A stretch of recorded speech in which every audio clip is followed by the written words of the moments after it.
Son dəqiqə. Zəngəzurdan gələn yeni məlumatlar regionda ciddi suallar doğurur. Rusiyanın strateji əhəmiyyət daşıyan Nüvədi kəndində hərəkətliliyi artırdığı, əraziyə giriş-çıxışın məhdudlaşdırdığı barədə yayılan xəbərlər diqqət mərkəzindədir.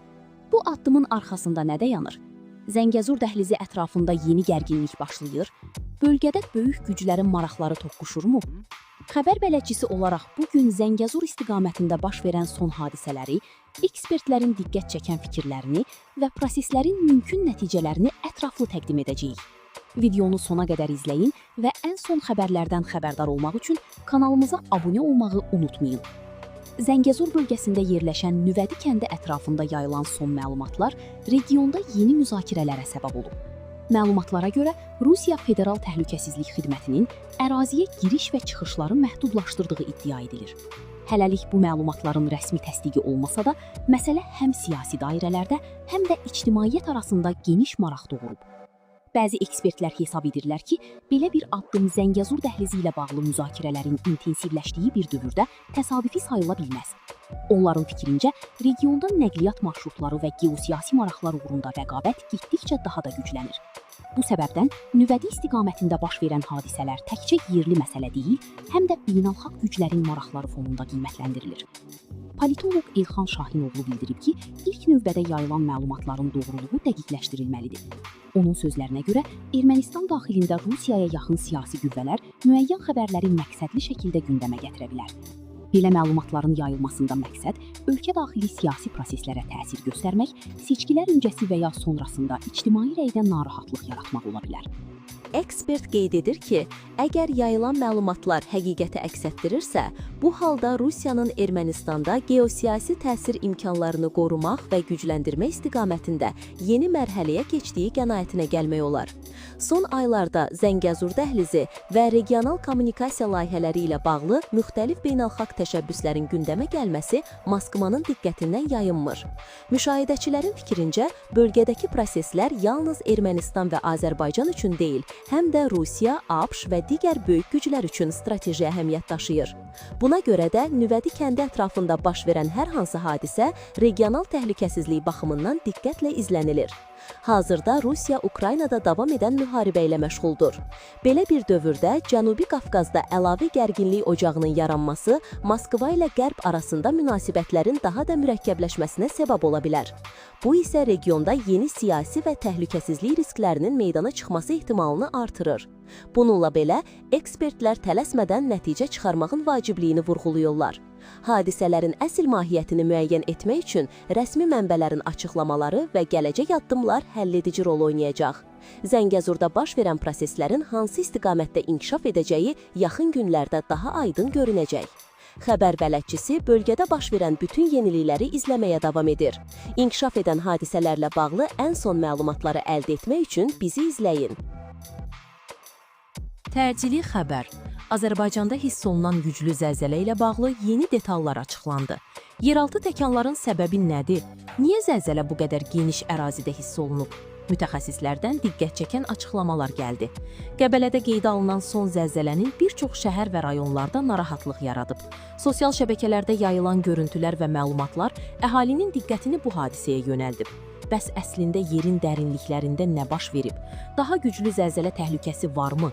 Xəbər bələdçisi olaraq hadisənin bütün təfərrüatlarını, rəsmi açıqlamaları və mütəxəssislərin fikirlərini sizə təqdim edirik. Videonu sona qədər izləyin və ən son xəbərlərdən xəbərdar olmaq üçün kanalımıza abunə olmağı unutmayın. Azərbaycanda bir çox rayon və şəhərlərdə hiss olunan güclü zəlzələ ilə bağlı yeni məlumatlar açıqlanıb. Qəbələ rayonunda qeydə alınan yeraltı təkanlar ölkənin müxtəlif bölgələrində yaşayan insanlardan narahatlıq yaradıb. Hadisənin səbəbləri və mümkün nəticələri ilə bağlı mütəxəssislər ətraflı izahat veriblər. AMEA nəzdində Respublika Seysmoloji Xidmət Mərkəzinin baş direktoru Qurban Yetirmişli bildirib ki, zəlzələlər yer qabığında baş verən mürəkkəb geodinamik proseslərin nəticəsidir. Onun sözlərinə görə tektonik blokların hərəkəti, süxurların sıxılması və yer qabığında gərginliyin toplanması müəyyən müddət davam edir. Toplanmış enerji kritik həddə çatdıqda isə ani şəkildə azad olur və nəticədə zəlzələ baş verir. Mütəxəssis qeyd edib ki, Qəbələdə qeydə alınan son zəlzələnin təsir dairəsinin geniş olmasının əsas səbəblərindən biri ocağın dərinlikdə yerləşməsi ilə bağlıdır. Yeraltı təkanın ocağı təxminən 39-42 kilometr dərinlikdə yerləşdiyi üçün enerji daha geniş əraziyə yayılıb və nəticədə bir çox şəhər və rayonlarda hiss olunub. Rəsmi məlumatlara görə 5,1 magnitudalı zəlzələ yerli vaxtla saat 15:13-də qeydə alınıb. Yeraltı təkan əsasən Qəbələ rayonunda baş versə də, Oğuz, Ağdaş, Gəncə, Mingəçevir, Yevlax, Şəki, Şirvan, Xankəndi və digər yaşayış məntəqələrində də hiss edilib. Qurban yetirmişli hazırki vəziyyətdə daha güclü və ya daha yüksək magnitudalı zəlzələnin baş verəcəyini demək üçün elmi əsasların olmadığını bildirib. Onun sözlərinə görə, belə hadisələrdən sonra adətən afterşok adlanan təkrar yeraltı təkanlar müşahidə edilir. Bu təkanlar əksər hallarda əsas zəlzələdən daha zəif olur və zaman keçdikcə həm sayı, həm də gücü azalır. Ekspertlər vətəndaşları yalnız rəsmi məlumat mənbələrinə etibar etməyə çağırırlar. Sosial şəbəkələrdə yayılan müxtəlif iddiaların doğruluğu təsdiqlənmədən qəbul edilməməlidir. Seysmoloqlar vəziyyəti daim nəzarətdə saxladıqlarını və baş verə biləcək dəyişikliklərlə bağlı ictimaiyyətə operativ məlumat veriləcəyini bildirirlər. Qəbələdə baş verən son zəlzələ bir daha göstərdi ki, Azərbaycan seysmik aktiv bölgələrdən biri hesab olunur və belə hadisələr vaxtaşırı müşahidə oluna bilər. Hazırda vəziyyət nəzarət altındadır və mütəxəssislər tərəfindən davamlı monitorinq aparılır. Xəbər bələdçisi olaraq hadisə ilə bağlı bütün yenilikləri izləyir və ən son məlumatları sizə çatdırmağa davam edəcəyik. Son dəqiqə. Dünyada gərginlik sürətlə artır və yeni təhlükələr barədə xəbərdarlıqlar səslənir. Türkiyə prezidenti Rəcəb Tayyib Ərdoğanın son çıxışı beynəlxalq ictimaiyyətin diqqət mərkəzinə çevrilib. Ərdoğan dünyada və regionda baş verən hadisələri 2-ci Dünya müharibəsindən sonraki ən kritik dövr kimi qiymətləndirib. Bəs Türkiyə lideri hansı təhlükələrdən danışdı? Qara dəniz və Şərqi Aralıq dənizi ətrafında hansı yeni planlar hazırlanır? Regionu və dünyanı yaxın aylarda nələr gözləyir? Xəbər bələdçisi olaraq Ərdoğanın diqqət çəkən açıqlamalarını, ekspertlərin qiymətləndirmələrini və regionda baş verən son hadisələrin mümkün nəticələrini sizə təqdim edirik. Videonu sona qədər izləyin və ən son xəbərlərdən xəbərdar olmaq üçün kanalımıza abunə olmağı unutmayın. Türkiyə prezidenti Rəcəb Tayyib Ərdoğan regionda və dünyada artan gərginliklə bağlı diqqət çəkən açıqlamalar verib. Ədirnə əyalətində ictimaiyyət qarşısında çıxış edən dövlət başçısı bildirib ki, həm region, həm də bütün dünya son 10 illiklərin ən mürəkkəb və təhlükəli dövrlərindən birini yaşayır. Ərdoğanın sözlərinə görə, hazırda baş verən hadisələr miqyası və nəticələri baxımından 2-ci Dünya müharibəsindən sonraki ən kritik proseslər kimi qiymətləndirilə bilər. O vurğulayıb ki, beynəlxalq münasibətlər sistemində sabitlik zəifləyir, yeni böhranlar yaranır və mövcud münaqişələr daha da dərinləşir.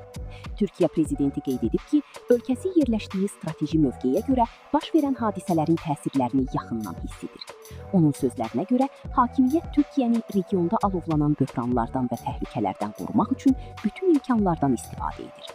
Ərdoğan çıxışında bildirib ki, hazırda bir böhran başa çatmamış, digər böhran başlayır. Dünyanın müxtəlif bölgələrində davam edən müharibələr və qarşıdurmalar milyonlarla insanın həyatına mənfi təsir göstərir. Dövlət başçısı xüsusilə mülki əhalinin üzləşdiyi çətinliklərə diqqət çəkərək, raket və bomba səslərinin uşaqların fəryadını boğduğu bir dövrün yaşandığını vurğulayıb. Türkiyə lideri Qara dəniz hövzəsində davam edən problemlərin hələ həll olunmadığını, eyni zamanda Şərqi Aralıq dənizində yeni planların və geosiyasi layihələrin gündəmə gəldiyini bildirib. Onun fikrincə, regionda müxtəlif güclərin maraqları toqquşur və bu proseslər gələcəkdə yeni risklər yarada bilər. Ərdoğan diqqətə çatdırıb ki, mövcud vəziyyətdə heç kim sabah hansı hadisələrin baş verəcəyini və ya yeni qarşıdurmaların harada alovlanacağını dəqiq proqnozlaşdıra bilmir. Bu isə beynəlxalq təhlükəsizlik mühitinin nə qədər həssas və dəyişkən olduğunu göstərir. Türkiyə prezidenti həmçinin Rusiya-Ukrayna müharibəsinin hələ də davam etdiyini xatırladaraq bildirib ki, region eyni zamanda digər böhranların iqtisadi nəticələri ilə də üz-üzə qalır. Xüsusilə yaxın şərqdə artan gərginliyin enerji bazarlarına, ticarət marşrutlarına və qlobal iqtisadiyyata təsir göstərdiyi vurğulanıb. Analitiklər hesab edirlər ki, Ərdoğanın bu açıqlamaları regionda və dünyada davam edən geosiyasi proseslərlə bağlı narahatlığın artdığını göstərir. Qarşıdakı dövrdə beynəlxalq münasibətlərdə baş verəcək dəyişikliklər təkcə region ölkələrinə deyil, bütün dünyaya təsir edə bilər. Xəbər bələdçisi olaraq regionda və dünyada baş verən mühüm hadisələri izləməyə davam edirik. Ən son xəbərlər və vacib açıqlamalar üçün kanalımızı izləməyi unutmayın.